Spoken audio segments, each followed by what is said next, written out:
Fala, filhotes, vocês estão vivos? No vídeo agora nós vamos falar um pouquinho sobre a mensagem de Jesus para o mundo, sobre o cristianismo, né?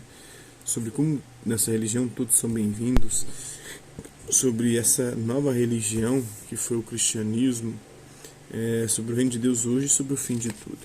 Bora lá? A mensagem de Jesus manifestava-se segundo a tradição cristã em suas ações.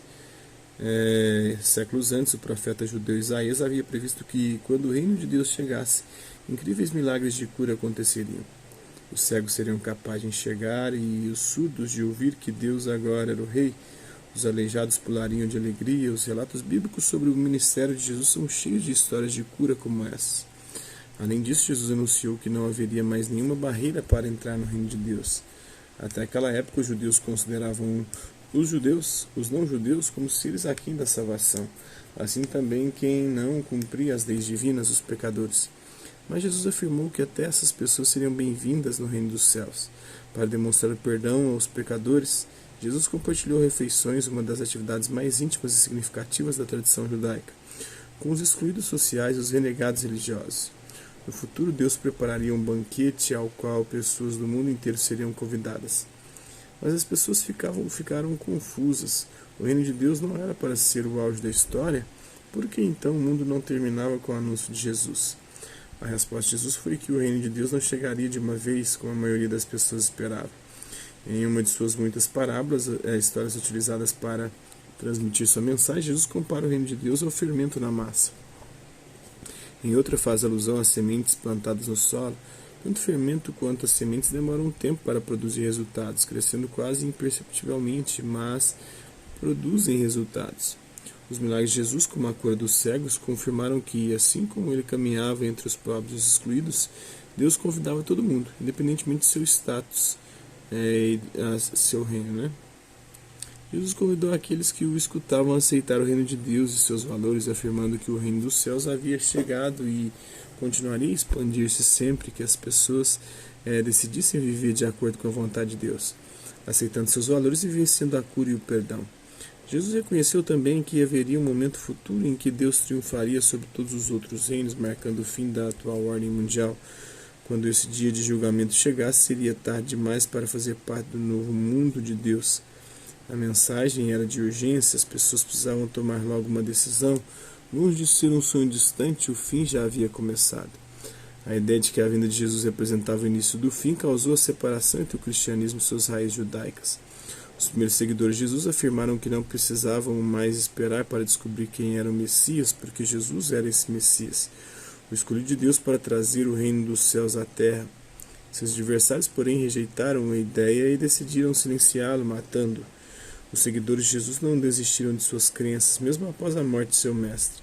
Aliás, passaram a acreditar mais ainda nele, afirmando que Jesus frustrou os inimigos, que Deus frustrou os inimigos, fazendo Jesus ressuscitar. Formava-se uma religião nova dentro do catálogo de religiões, uma fé liderada por uma figura capaz de dominar a morte. Desde os primeiros dias, o cristianismo foi definido pela convicção de que o ministério de Jesus constituía o início do fim. Uma das principais orações do cristianismo, o Pai Nosso, ensinado pelo próprio Jesus, diz: Venha a nós o vosso reino, seja feita a vossa vontade, assim na terra como no céu. Nessa oração, os cristãos estão pedindo pela vinda do reino de Deus à terra logo, mesmo que eles tenham de esperar pela chegada completa do fim do reino no fim da história atual do mundo. Bem-aventurados os pobres de espírito, pois deles é o reino do céu, segundo Jesus, no Evangelho de Mateus, capítulo 5, versículo 3. Como o fim pode ter um início? Jesus disse que a substituição final de nosso mundo presente pelo reino de Deus seria retardada, dando às pessoas tempo para segurar um lugar nesse reino. Bastava acreditar nele, né? Não teria a vinda de Cristo, a ordem atual do mundo, os reinos humanos, o presente, a ordem futura do mundo, o reino de Deus, que é o dia do julgamento. Cumpriu-se o tempo e o reino de Deus está próximo. Arrependei-vos e crede no Evangelho, segundo Jesus, no Evangelho de Marcos, capítulo 1, versículo 15. Mas, ao longo da história, a igreja cristã chegou a interpretar o reino de Deus, o reino dos céus, como um plano puramente espiritual, sem relação direta com o mundo físico. No início do século XX, todavia, estudiosos do Novo Testamento voltaram a abordar o ministério de Jesus no contexto judaico. Desde então, a mensagem sobre o reino de Deus tem tido um lugar de destaque na teologia cristã. Com foco nas circunstâncias inerentes à mensagem original de Jesus, as implicações políticas e econômicas da chegada do Reino dos Céus tornaram-se mais claras. Os cristãos acreditam agora que o Reino está presente sempre que a realidade atual e seus valores são transformados pela soberania de Deus. Uma crença que inspirou muitos cristãos a promover movimentos de mudança social. Exemplos: o Martin Luther King e a luta pelos direitos civis nos Estados Unidos, Gustavo Gutierrez e a libertação dos pobres na América do Sul, Desmond Tutu e o fim do apartheid na África do Sul. A ideia de que o ministério de Jesus marca o início do fim é conhecida na teologia pelo termo escatologia inaugurada. A própria palavra escatologia vem do grego, significa último estudo. E refere-se à doutrina sobre o fim de tudo que existe, o fim do mundo. Para os cristãos, a mensagem de Jesus referente ao reino de Deus dá ao cristianismo uma escatologia inaugurada. O fim de tudo foi inaugurado, iniciado, mas não concluído por sua mensagem.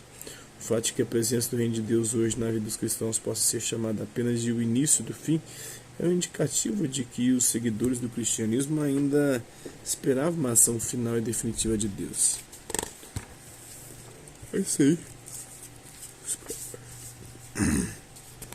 Espero que vocês tenham gostado do vídeo. Quem curtiu, dá um like, não curtiu, dá um dislike. Se interessar pelo conteúdo do canal, só se inscrever, ativar o sininho e mandar os próximos vídeos para as notificações.